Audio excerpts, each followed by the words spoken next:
মনান রাতে এলা বিকে দেয় না কেউ শালার এখন কি রাত নাকি এখন বলছি এলাকে মার লাগেনি অঙ্গ অন্ধ লোলা বোবারে কোগা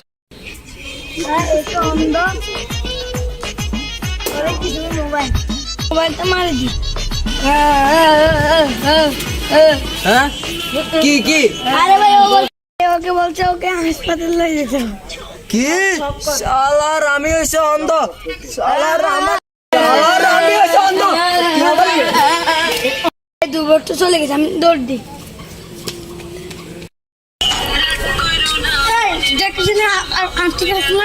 আরে রায় কিছু মনে করেন না এখন তো রাত গেলে কিছু চোখে দেখি না যদি ভিডিওটা ভালো লাগে তাইলে অবশ্যই সাবস্ক্রাইব করবেন, লাইক করবেন, কমেন্ট করবেন।